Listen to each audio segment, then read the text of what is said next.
Italy. We've seen many Source 2 based maps so far, yet this is only the second one to have been fully remade, the first being Overpass. And this one looks equally stunning, if not more so. If I'm honest, the Italy that we had in CSGO didn't look too bad already. Sure, it was one of the first we got for that game, it's now over 10 years old, but it still had a lot of nice details, great use of verticality, and the only thing it really suffered from were the usual pitfalls of early era CSGO maps, like how the shadows were way too dark. It was just getting on a bit, and in need of some modernisation, which this new version certainly does. Visually, it is a real treat, and it has apparently just rained because all of the exteriors have puddles and reflective patches on them. But then so did the interiors, so maybe Valve just likes shiny surfaces at the moment. In fact, this new version of Italy reminds me of the Counter-Strike Source one, which shared many of the same reflective cobbles and wet-looking surfaces. For some reason, the CSGO version shied away from these effects. But they're back, baby! I suspect some of you will favour the older version of the map for its more standard, more neutral colour palette and greater contrast, because CS2 loves to bathe everything in the warm glow of the sunlight and to make the brightness of everything somewhere between well lit and very well lit. And the way in which the map has been constructed has changed too, because CSGO's version of Italy came out at a time when maps were a bunch of blocks decorated with a reasonable number of models. And it did look good for its time, especially given how primitive the even older Counter-Strike Source version of the map looked.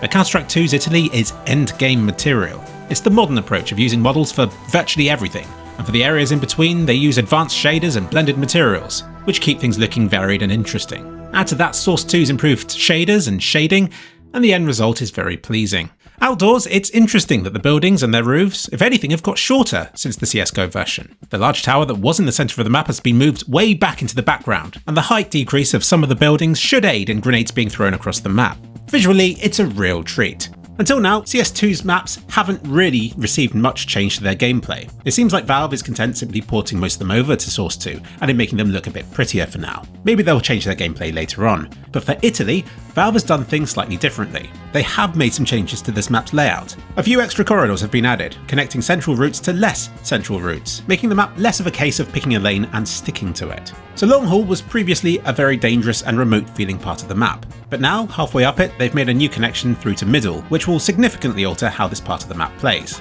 both ways. It'll also tone down this infamously powerful sniping spot near the terrorist spawn, no longer granting them such a safe view from this window down the long hall, since they'll now have to contend with enemies potentially coming from 2 different entrances instead of just 1.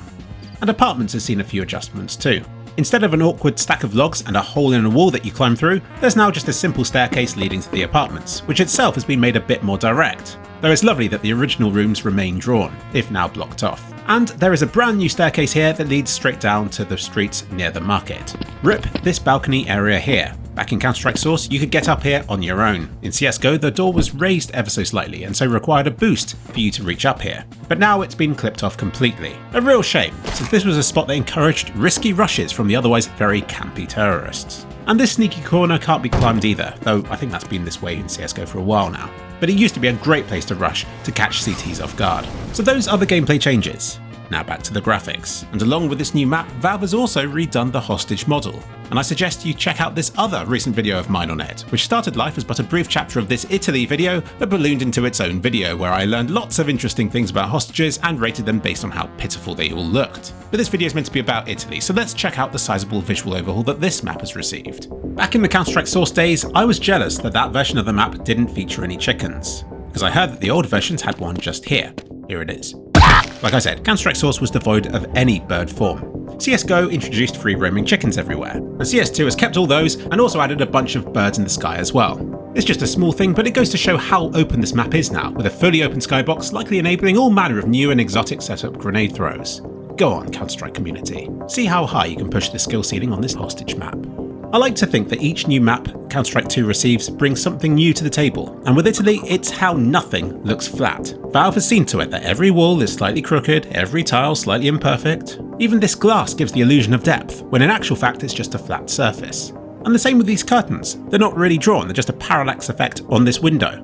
Probably done in a similar way to the apartment windows on the new Spider-Man games, or on these windows from Unreal 5's Matrix Tech demo. They're actually 2D, but look 3D enough to pass as being real 3D places. Now the ones we get on Italy are far more subtle, just the illusion of some curtains behind the glass. But if we view them from just the right angle to exploit this parallax effect, they appear to stretch on forever.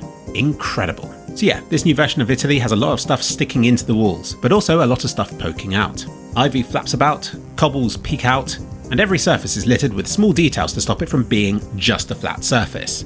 And many of the windows and open doorways can be peered through, revealing inaccessible yet visually appealing places beyond. All this stuff won't help with the gameplay, but it helps Italy no longer feel like an enclosed community. It's now a town, full of plenty of twisty passages leading away. They all just happen to be blocked off, and some of them are stupid, like this corridor just here.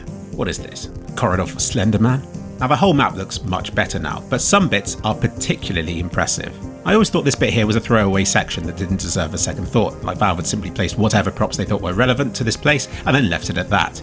But this time around they've given it some love, with super convincing grass growing between the cobbles and some nice plants growing up and over the walls either side, and a warm, welcome, yet distinctly back alley feel to the area. Like, you still wouldn't want to lick it, but you might want to take a picture of it on your phone now. Same with this pizza place here. It existed before, in a filthy, abandoned and crime-scene-y state. The sort of place you go at about 4 AM when everywhere else is closed. But for CS2, it's been lovingly done up to look warm and inviting. Fun for all the family. Brightening it up like this also makes it more visible from the outside, but you'll have to no-clip inside to really appreciate the love that's gone into decorating and enlighting this room. There's even a delicious pizza placed on this table, and what looks like some Skyrim potions over here. There are pictures around the map of older versions of Italy, which I think is a nice little tribute to Counter-Strike's past. I especially like this corner, which serves no particular gameplay purpose, although you can wallbang through the window to outside. Yet this spot is lavished with so many little handcrafted details it really makes it feel alive. This light bulb here could almost pass as real. But not quite. Valve loves to dot little clues and stories about their maps, little snippets suggesting that there might be more to this map than meets the eye. This pizza place with the hostage inn has gone out of business, and I spotted a strange symbol in this corner. If anybody knows what it means, then please let me know. Achieved with go. Maps in this game used to have a story attached to them. Here's Italy's story from CSGO. The counter-terrorists must navigate their way around the Italian city and get those hostages from the foreign terrorists. Leaves a lot to be desired, doesn't it? So I propose a new story for this new era of Italy. This hostage accidentally spilled a rare vintage, and this one probably served pizza with pineapple on, immediately sending the cafe out of business. But that wasn't enough, and now the disgruntled customers are back, wanting more to help cleanse their palates of the immense injustice they feel they have endured. It honestly has surprised me how few Easter eggs I found on this map. If I spent so much time decorating a level, then you bet I'd slip in a few more silly things. As it is, Valve has remained professional, leaving it to beautifully detailed stuff like this clock tower, which will never be fully appreciated from within the playable space itself. Thanks, Valve. And from up here we get a good look at the 3D Skybox. It is a very unique design that I don't think can be appreciated from in the level, and it's all bathed in a super strong two-colour fog effect, looking red towards the sun and blue away from it. They're pleasant enough colours, but it feels kind of cheap, like it's here to mask the lack of detail or something. Now this fog colour blending feature was a feature in CSGO, but I never saw it used this obviously in that game. Anyway, I'm here to appreciate the 3D Skybox, so if I load up the 3D Skybox on its own, it immediately makes it look more impressive. Valve has built an entire mountainside here, with two vast peaks, so large in scale that the town that Italy's set in appears as little more than a speck halfway down. See, we don't even know it's halfway up the mountain from inside the level, do we? The mountain doesn't even end at the mountain peaks, it carries on further up beyond that. The 3D Skybox for this level is really massive. If we zoom out enough, then we spoil the illusion. These mountains are just two identical props, flipped and jammed together to form a valley of sorts. It's still a huge number of polygons though, and a super high resolution texture. I can even make out forests and rivers and buildings. This could be based on actual aerial views of a place in real life, meaning that we could, theoretically, figure out where this town of Italy is situated, once and for all. But I don't like to waste my time on pointless stuff like that. I'd rather do more important stuff, like to shoot these things at the market to see if they break properly. And it seems like Valve reserves all the fun breakable stuff for these hostage maps. Perhaps because they're known for being more casual or fun or whatever. But look at all the breakable fruit on display here. You have perishable potatoes, lacerable lemons, breakable bananas, mashable melons, sweet potatoes, peppers, and onions. Source 2 finally made me cry. And these things make a squishy sound when shot. Isn't this the technical analysis you wanted from a new map?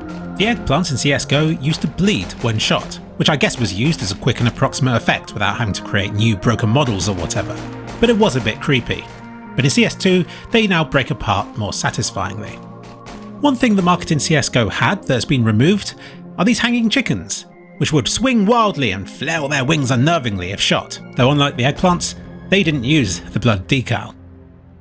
And shooting wine bottles now splatters the area with red, but not a cheap blood effect or anything like that. No, this sprays its own, slightly delayed, winey looking splatter. In other words, no expense was spared in making produce in CS2 react convincingly. and this cup was always destined to break. But there's a new area of destruction, in the form of this wall of plates near T-spawn, and these are just asking to be destroyed.